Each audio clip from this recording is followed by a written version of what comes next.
Amen. Maraming salamat, Sister Jenny, sa awit. Ngayon ito ay bibigay rin ng pagkaroon sa Panginoon. Nagpapasalamat ko sa Panginoon sa mga bagay-bagay na kanyang pinagkaloob. Isa na dito ang mga pagpapala niya at hanggang ngayon ay patuloy pa rin ang pagpapala sa atin ng Panginoon, maging sa physical man o sa spiritual na kalagayan. Umaasa pa ako na sa bagong taon na ito ay mas marami ang matatanggap natin pagpapala galing sa ating Panginoon. Tayo lang ay sumunod sa Kanya. Bago tayo dumako sa teaching, ay mawit mo tayo ng isang kanta. Ulitin natin ang Ikaw ay Ikaw.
Sa ito ng ating Panginoon.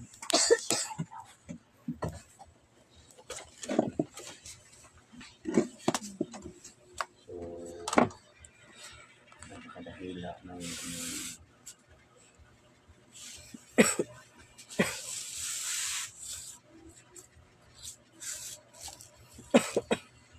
napakasarap magpuri na. Amen.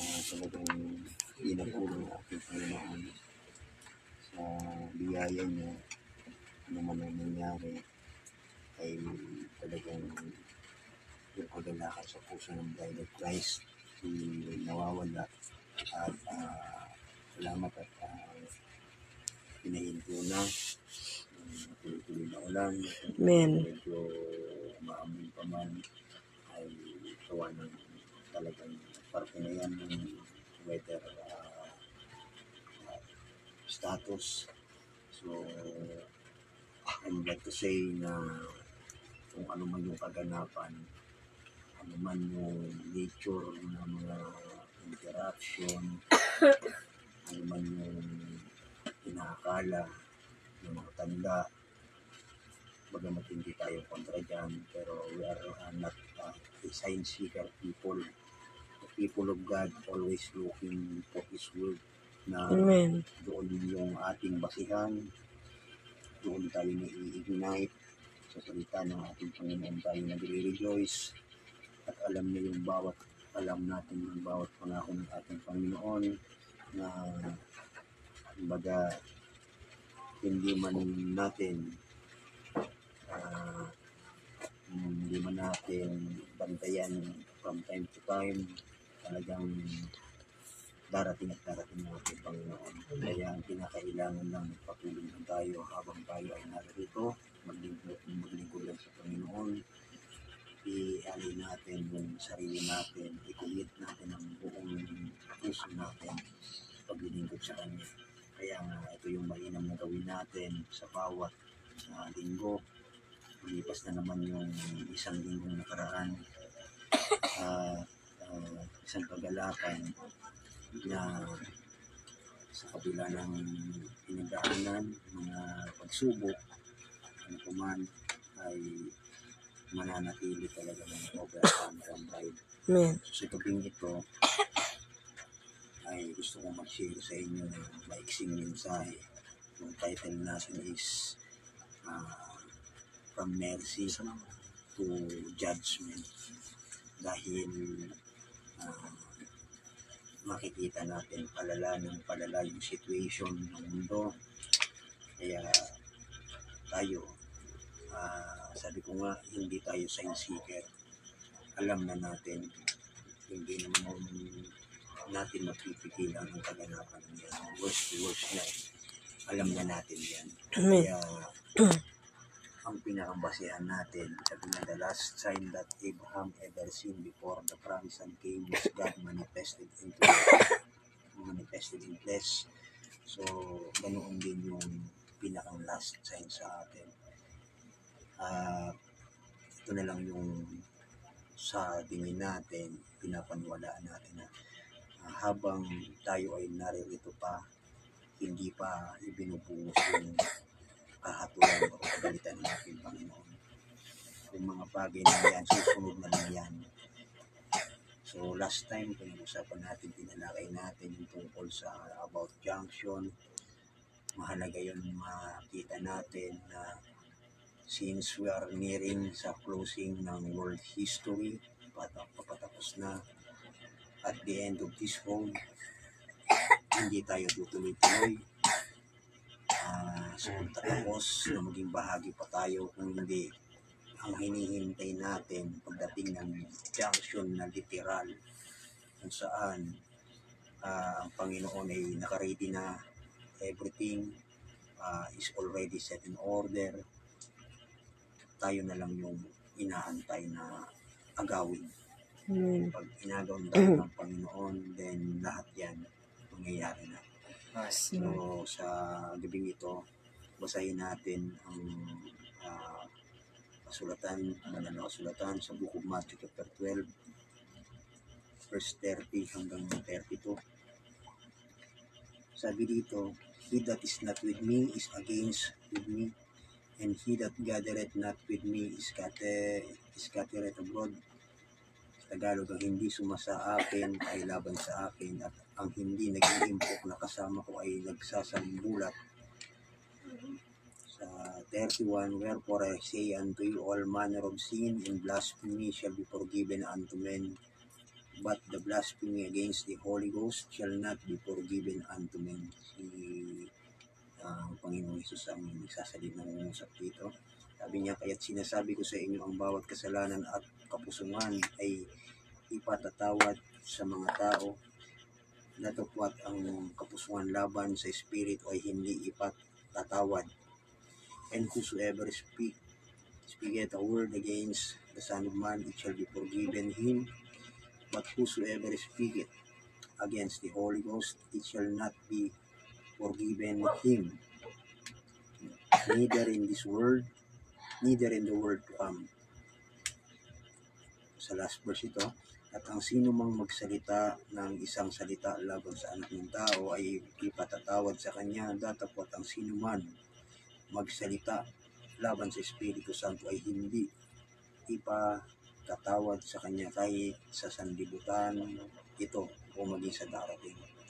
So, ito ay happenings already in the past, happened na, no? So, noong time ng ating Panginoon, all the manner of evil and even the blasphemy na na-receive niya, malinaw na sinabi niya ay mayroon pang kapatawaran sa mga tao na ganoon. Pero someday will come, the Holy Ghost will come to speak one word against the Holy Ghost. Yun yung tinatawag na unpardonable mercy. Kaya yung title natin is yung from mercy to judgment, no? Dahil kung hindi natin malalaman, hindi natin mare-recognize kung sino at ano yung authority ng anak ng tao, we are just wanderer tayo, hindi natin alam kung paano yung authority, sino yung living word, sino yung atonement na sa panahon natin. So, sabi dito, sabi ng ating mahal na propeta, as we seen them, now that was God's throne in heaven, Moses patterned it on earth. Was God's throne because his judgment seat was represented here on earth in the Holy Ghost, in the Holy of the Holy. All Israel come to that one place to find mercy, because God only met under the shed blood. So, kung ano yung nakita ni Moses, we all know si Moses is one of the prophet na nagkaroon siya ng nakita, hindi pinakita sa kanya yung another dimension, kaya ni Brother Branham, kung saan yung paano yung settings in heaven, kung ano yung nakita niya, ayun din yung ginawa niya bilang pattern. Kaya nung gumawa sila ng templo, naka-pattern lahat kung ano yung nakita doon sa pinakita ni Moses. Sabi dito,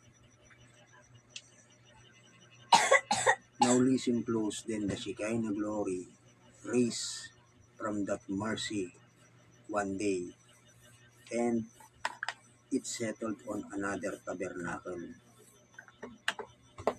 So, alam natin, God is a spirit, and they that worship Him must worship Him in spirit and in truth. So, in order na yung redeeming grace ng ating Panginoon ma-extend, so magampanan yung work of redemption, ay nagkaroon ng kinsman redeemer. So, out of the throne of God, which is yung tinatawag natin eternity, iniwan ng ating Panginoon yon. Iniwan ng ating Panginoon, and then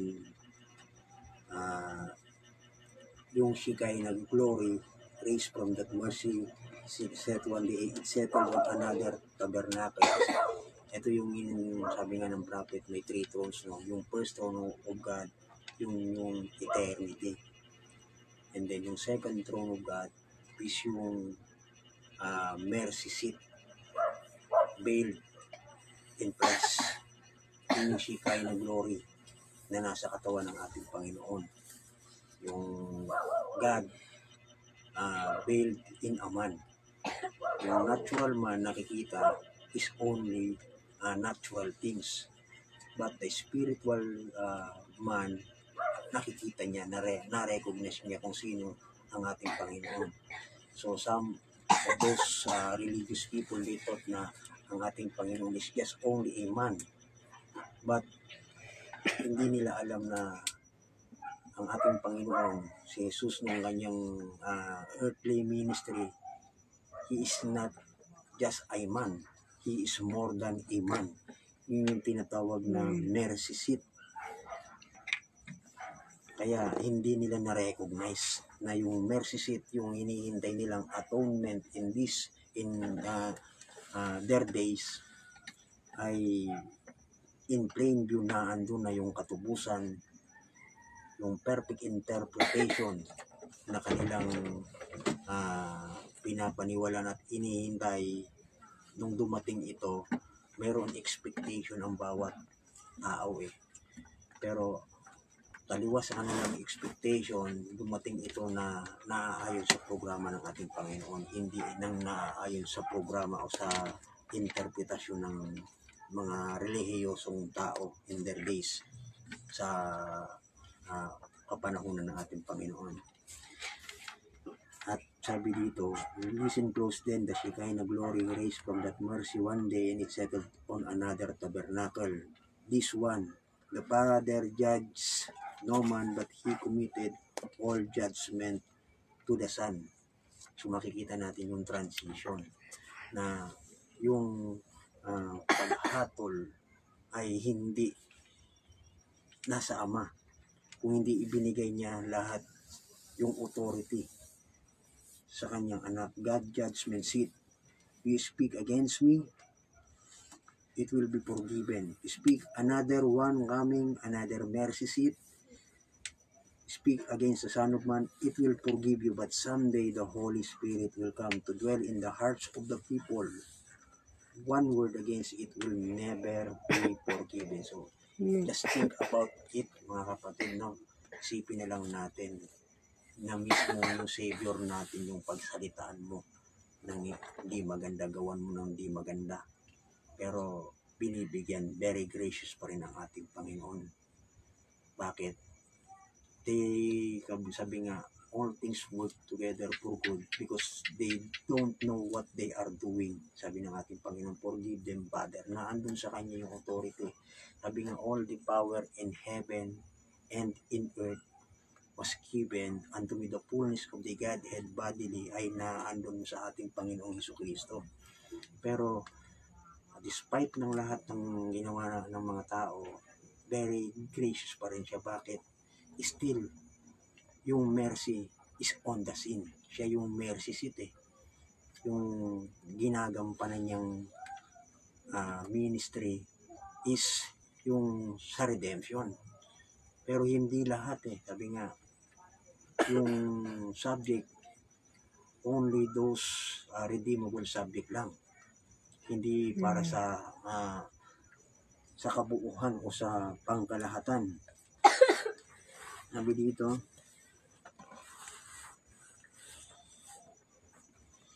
it keeps getting more severe and more severe all the time.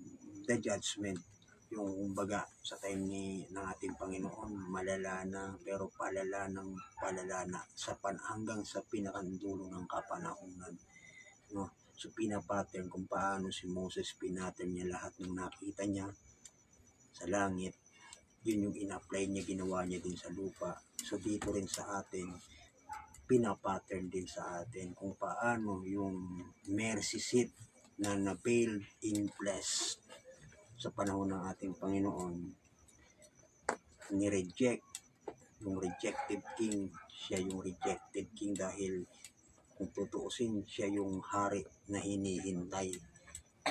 Mas pinili ng mga Hudyo na magkaroon ng ibang hari. mas pinili ng mga Hudyo na magkaroon ng ibang pangunguna.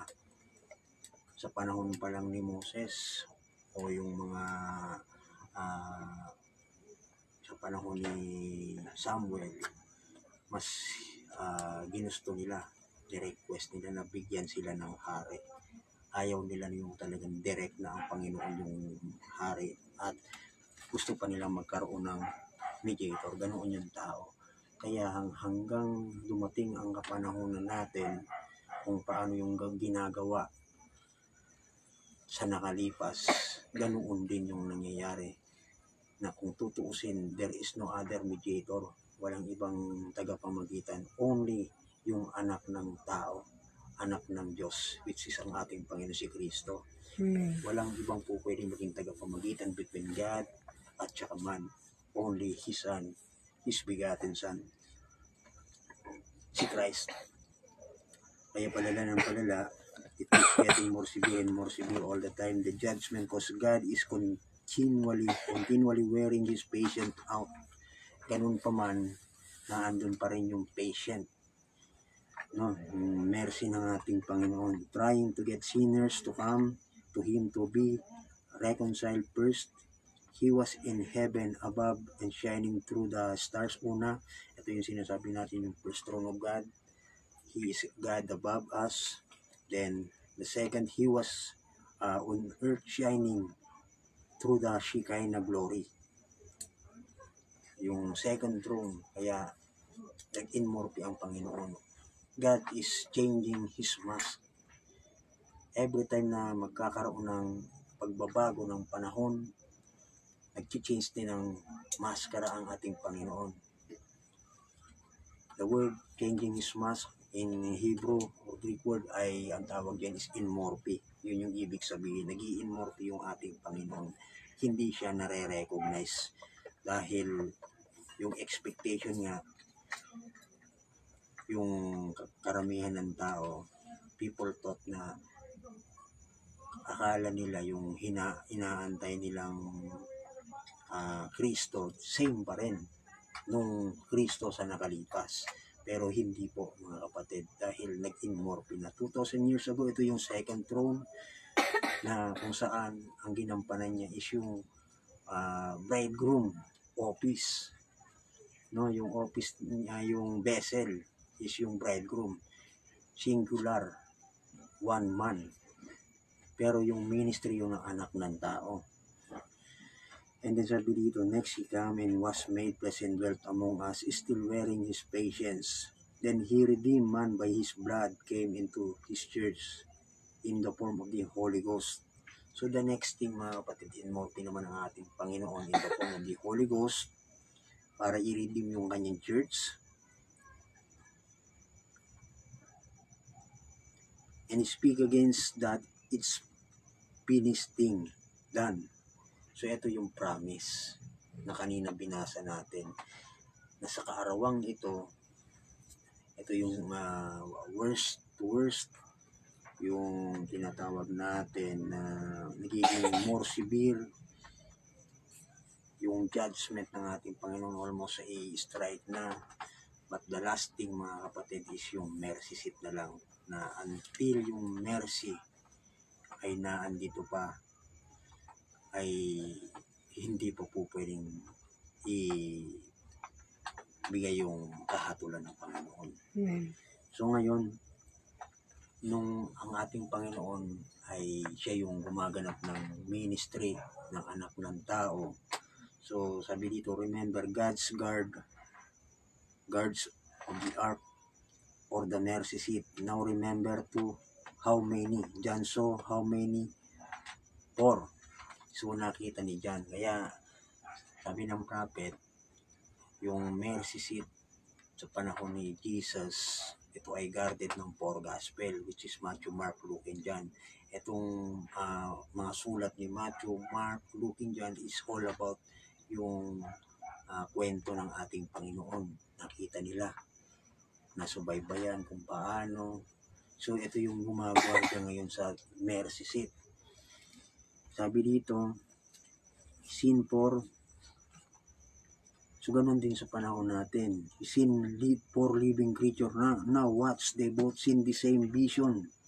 And 4 is the number of earth. Did you know that?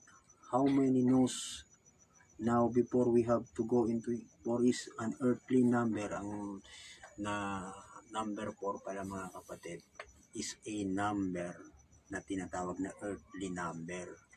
Na ang ibig sabihin is a number of deliverance. So pagpapalaya. Keep that in mind because I'm going to strike it. Deliverance. Now there was 3 Hebrew children in the very furnace, but the 4th one it was deliverance. So nung yung tatlo, si Shadrach, Meshach, Abednego, no, pinatapon sa loob ng nagniningas na pugon. 3 lang yung tinapon sa loob. Pero yung nakita 4, yung naandun, walang iba kung hindi yung tagapagligtas yung ating Panginoon, na hindi hinayaan talaga sila doon na matusta. So yun yung ibig sabihin pag number 4 ay ito ay bilang ng deliverance. Now there was, sabi dito, but the 4th one come, it was deliverance. Lazarus was in the grave 3 days. Ganon din mga kapatid. Si Lazarus naman. Si Lazarus ay nasa libingan sa loob ng 3 araw. In the grave 3 days. But when the 4th one come, he was delivered. Kaya sabi ng kapatid ni Lazaro, kung hindi ka anya Panginoon umalis, o kung ikaw ay anya ay naandito, hindi anya sana mamamatay si Lazaro. Pero by faith, ang tanong sa kanya ng Panginoon, do you believe na si Lazaro ay buhay? Yung iniisip nila, speaking of resurrection, pero hindi ganoon. Walang mamamatay na nobya ni Kristo. Walang mananampalataya na namamatay, kundi mamamatay na. Kaya si Lazaro sa loob ng 3 araw, siya ay nasa libingan, so pinalaya siya pagdating ng ika-4 na araw. So it showed that this being must have been something about the earth. Now, they guard the mercy seat when God is in His Shekinah glory. Where was the Shekinah glory?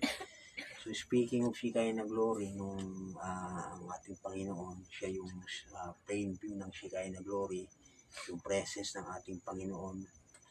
So guarded ito.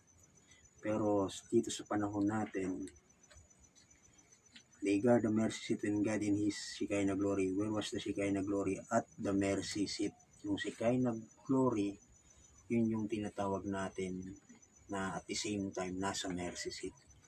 Yung the word Shekinah glory ay yung presence of God, ang ibig sabihin niyan. They guard that Shekinah glory. Then it goes to show that every scalawag can come there and take of that.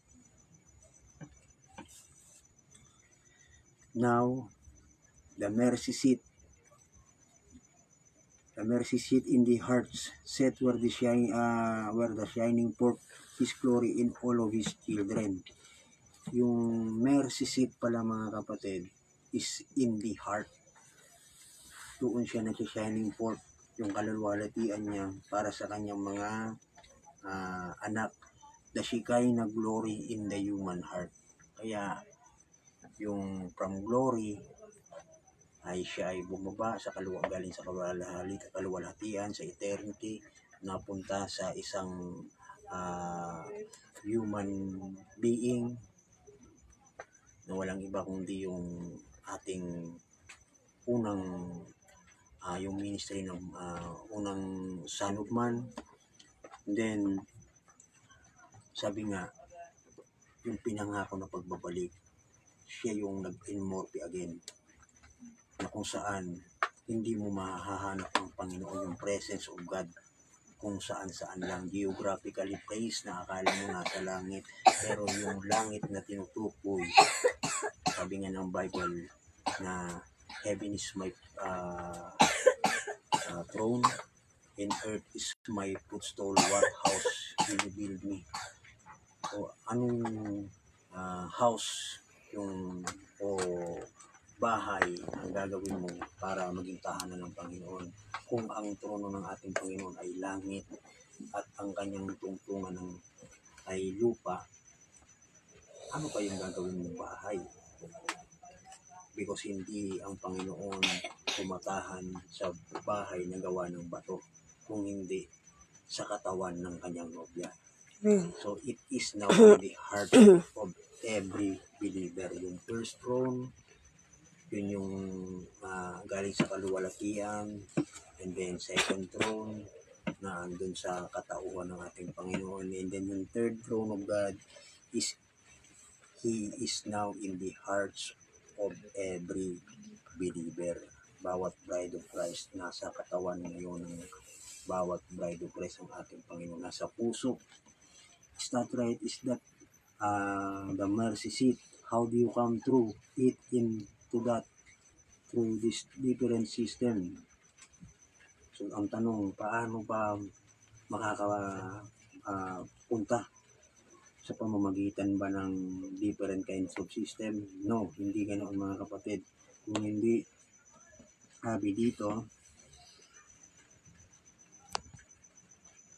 Shekinah glory. What is the Shekinah glory? It's God's presence. And when a man walking or a woman, he's reflecting Shekinah's glory. So there was yung heaven and earth hug and kiss or embrace each other. Yun yung tinatawag na word made flesh again. Kaya yung unang word made flesh ay naandun yung sufficienting mercy, yung grace of God na may kapatawaran pa. Pero pagdating mga kapatid dito sa panahon natin, sabi nga ito yung tinatawag na mercy sa panahon ng ating Panginoon, pero dito sa atin yung mercy naging judgment. Bakit?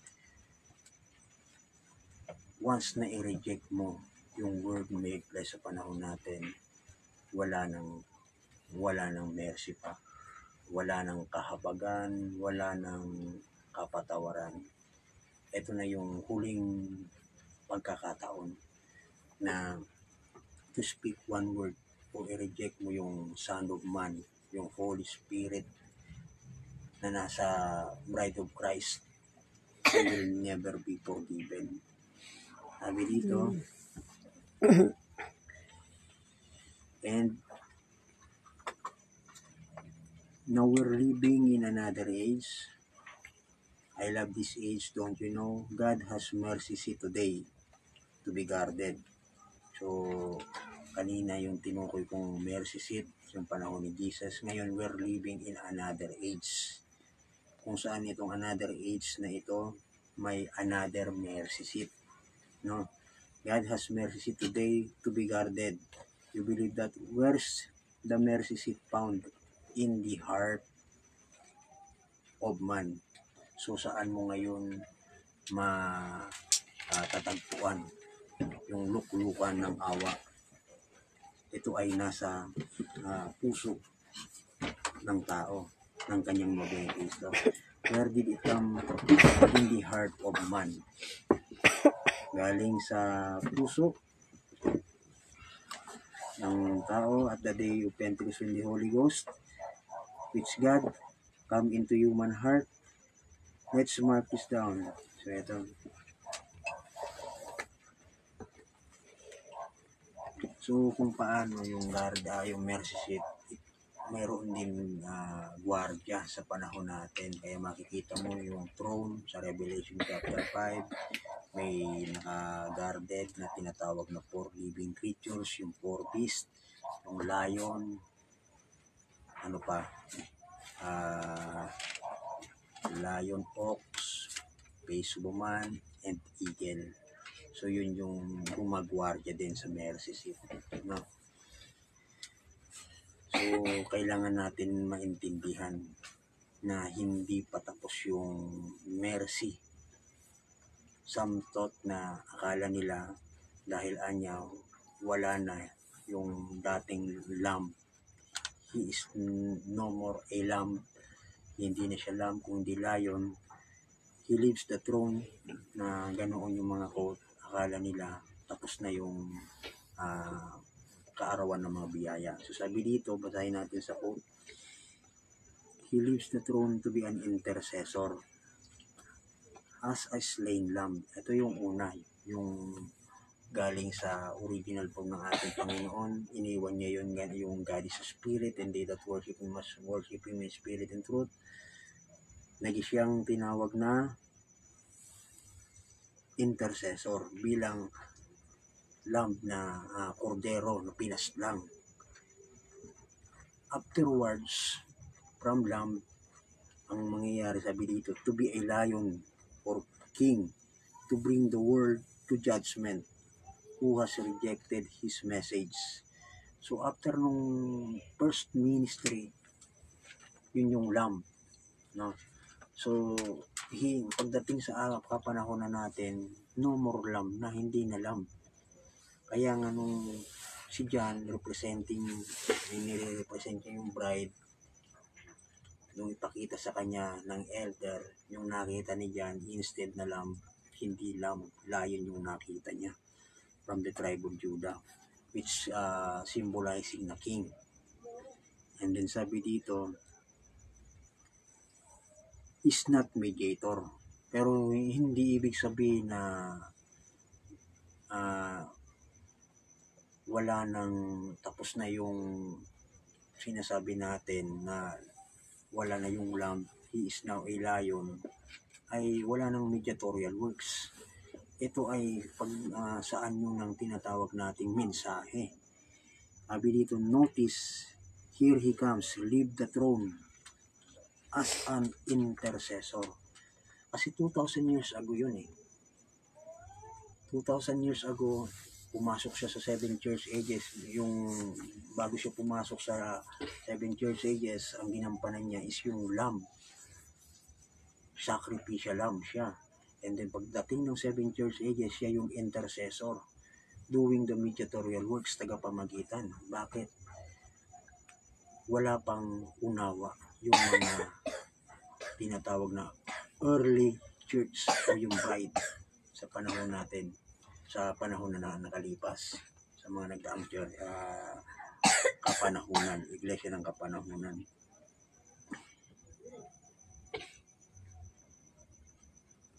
Leaves the throne as an intercessor, a slain lamb, to become a lion king, to bring the whole world into judgment that's rejected our kinsman redeemer, then is king over all. Why?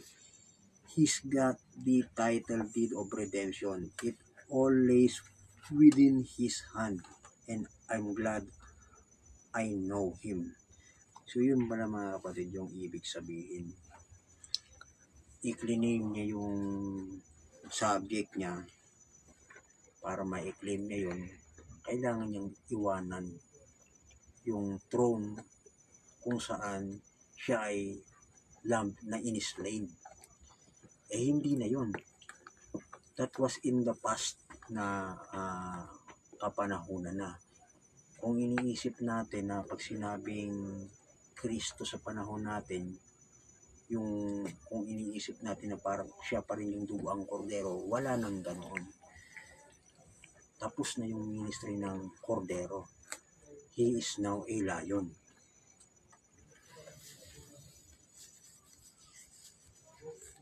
He is king now. Hari na siya. Kaya nga, pag sinabing hari, syempre kailangan ng dominion. Sino yung kanyang mga nasasakupan? Sino yung kanyang pinangungunahan, pinapamahalaan? Kanino siya nagre-reign? So literally speaking, wala pang expression yung reigning na iyon. Pero spiritually speaking mga kapatid, sabi nga natin, yung Shekinah glory, the presence of God is now in the hearts of every believer. Yun ngayon yung throne of God. Kaya, since na siya ngayon ay lion, siya ay gumaganap ng bilang hari, nagre-reign ngayon siya kasama ng kanyang nobya ni Kristo na nasa puso ng bawat isa. Ganun yung kalagayan ng ating Panginoon. Pero hindi ibig sabihin, mga kapatid, na wala ng mercy. Sabi dito, He is King now. Mercy is still on the throne. So anong klaseng mercy kung wala na yung lamb, pero mayroon pa rin tinatawag na mercy? Yun yung sinasabi kanina natin na nag-immorphe ang Panginoon natin, na that was 2,000 years ago yung kordero na pinaslang. Hindi na kordero ngayon, hindi na yung dumating na Jesus. Kung hindi, ibang Jesus na yung makikita mo sa kapanahonan natin.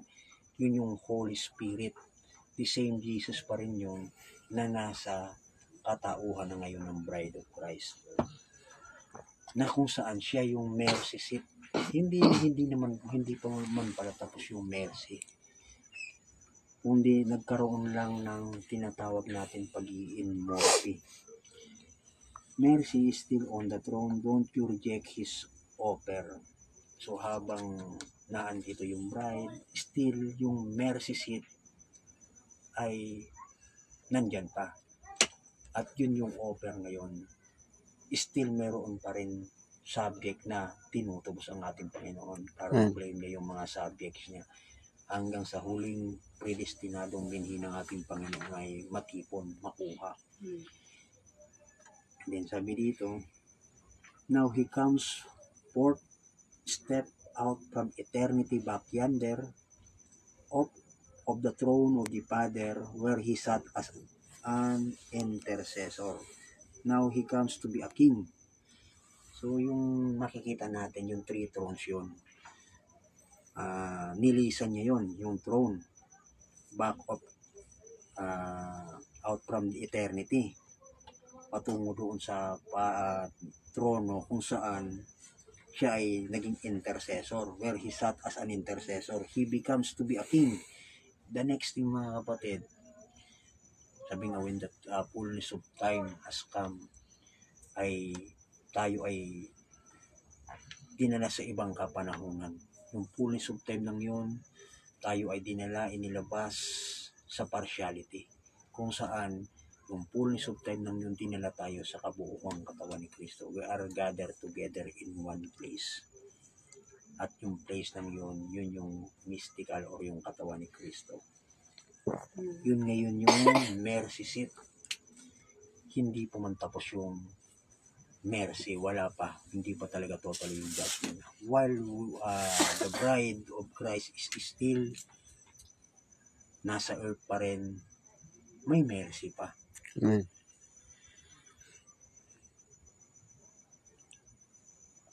Come while the mediator, as far as I know, is still on the throne. Asan yung mediator? Sabi nga natin, walang ibang no other mediator but the Lord Jesus Christ Himself. So patuloy pa rin tumatawag, come while the mediator still on the throne, making intercessions. There will come a day when you'll want to come and there will be no more mediator. For if we see the hour we're living in the 7th church age and the mystery of God become what they have with the vindicated Spirit of God showing everything that He promised in the last days, how much more time is left? Yun yung katanungan. Pag nakita mo yung pasunod-sunod yung kaganapan ng mga yun, kung paano binindicate, kung paano sinasabi na hindi na siya yung naandun sa pinatawag na sanctuary na baga wisik ng dugo, yung bloody lamb. Hindi na yun eh. Kaya hindi na nga yung token ngayon, the token for today, hindi na yung blood, literal na blood. Yung blood ngayon is yung Holy Ghost na, hindi na yung chemical, not the chemical. Kaya kung sasabihin mo na tapos na yung pagtawag, something wrong. Dahil habang may mercy pa, still may pagtawag pa ang ating Panginoon habang hindi pa siya bumabalik para kunin yung kanyang mga subject. Ibinigay pa lang una yung tinatawag na abstract title deed. Ano yung abstract title deed? Yung search all the way back to the beginning, kung saan yung beginning ng yun, yung spoken word natin, doon supposed to be, yun yung plano ng ating Panginoon, manggagaling sa pamamagitan ng spoken word lahat. Kaya yung pangalawang birth natin, our second birth, yung first birth natin is natural, while the second birth natin is spiritual, and that birth is a birth came from above. Yun yung expression ng pagiging anak ng Diyos natin. Yung binhi ng Ama, yun din yung binhi ng anak. Kaya we are part of God. We are child of God, seed of God, life of God. Yun yung nasa nobya ni Kristo. Sabi dito,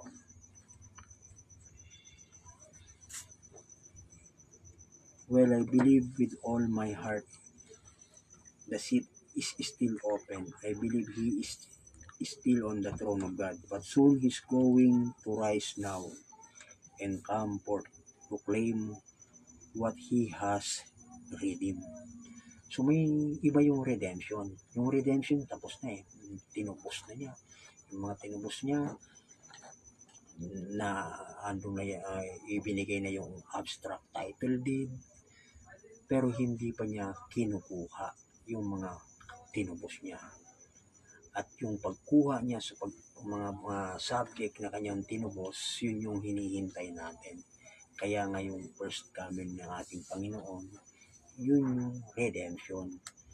Yung second coming ng ating Panginoon, yun yung magiging translation natin na from negative part of this world, yung expression kung saan hindi positibo yung mga bagay-bagay, someday it will be developed into a positive na yung nasa mind of God thoroughly lahat yun positibo, yung walang negatibo. Nagkaroon lang ng interruption, yun yung bahagi, nagkaroon na ng proseso, nagkaroon ng redemption, niredeem na, ipinanumbalik na yung kalagayan sa spiritual, at we are changing galing doon.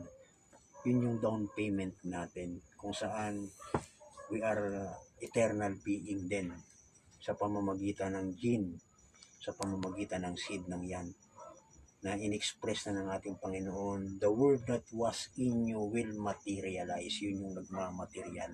Pag nagmaterialize na iyon, then someday, yun yung hinihintay natin na i-claim ng Panginoon yung kanyang mga tinubos.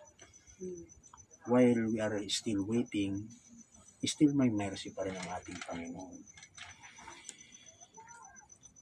Sabi dito, binasa natin, and come to proclaim what he was redeemed. He is doing the work of kinsman redeemer while Ruth is waiting. So habang si Ruth, type ng bride, na naghihintay yung kinsman redeemer, sinakatuparan ng ating Panginoon. So naandun tayo sa prosesong paghihintay na tapos na, dumating na yung kinsman redeemer, pero yung programa ng pagtutubos ay nasa proseso pa rin. Wala pang nangyayari na second coming ng Panginoon para i-rapture. Dahil kung mayroon na lahat ng bagay, lahat ng kagalitan ng ating Panginoon, ibubuhos na niya kapag wala na yung redeemable subject, na nabuo na niya yun, na i-rapture na niya sa yung bride of Christ. Yun yung pinakahuling bagay na mangyayari bago umabot sa kawakasan yung mundong ito. And the last part, sabi nga, na yung hindi ito mga tanda pa lang yung nakikita natin. Hindi rin natin by my own sa aking paniniwala, pananampalataya, hindi natin makikita yung paglubog ng yan, ng Los Angeles or whatever it is, kung ano pa man, o yung mga excited na sign seeker, ganoon, na every time na makikita, makakarinig ng mga ganung balita, something na nagpapalukso, nagbibigay kagalakan sa puso nila. Huwag tayong magalak sa ganoon. Ang kagalakan natin, etong salita ng ating Panginoon. That's the only thing na nagbibigay sa atin. Yung nagbigay sa atin ng revival, ng pagbubuhay. Yun lang, mga kapatid, na tayo nararamdaman natin sa pamamagitan ng pool ng hatak, yung walang ibang basihan yung salita. Kaya tayo ay nag-i-enjoy dahil nakikita natin na mayroon pa tayong ministry na ginagampanan. Pag dumako na, sabi nga, in every yung mga nagdaang panahon, ang last part niyan, yung third pool parade, which is preaching to the lost. Yun yung pinakang climax ng ministry parade. Hindi yung pangangaral sa mga predestinado, kung hindi yung pangangaral sa mga rejected, na mga magre-regret, dahil yun ipapakita yung tinatawag natin na wala ng mercy, kung hindi judgment na yung tinanggap nila. At kapag nangyari yun yung ultimatum, hindi yung mga natural signs. We don't care about that, dahil sa ayaw natin at sa gusto, kung ano man yung nakatakda, mangyayari yan. So, alam naman natin na ang bride of Christ sa anumang oras ay inihanda na yan ng Panginoon. The only thing na lang yung kakompletuhan. Kaya nga, sige lang, kung may mga tao na gusto talagang tinatawag ng Panginoon, hindi natin po pwedeng limitahan. Sometimes hindi yung karakter ng tao, hindi rin kung ano pa man, hindi yung kung paano niya tratuhin yung word in His day. The way you treat the atonement, which is yung mercy seat or Shekinah glory na nasa bride of Christ. Hindi na lamb, kung hindi yun yung anyo ng Panginoon na tinatawag natin ng layon. Bakit layon? Together with His bride as a subject, na andun yung hari, nagre-reign sa puso. Yun yung ministry ng tinatawag natin ngayon na Son of Man ministry. Pero definitely may mercy pa rin. Iba nga lang yung anyo. Hindi na siya yung dati na iniisip natin na akala ng karamihan, yung redemption, isinasakatuparan pa rin ng Lamb. Hindi na. So, hope na maging malinaw. Kaya nagkaroon ng dispensational change. Yun yung ibig sabihin ng lamb to lion. No? So, hindi natapos na automatic. Dumating na ang Panginoon. Yung second coming, wala nang hinihintay. Still, yung ministry ng bride is yet na andyan pa rin. So, God bless you all. At sa closing prayer natin,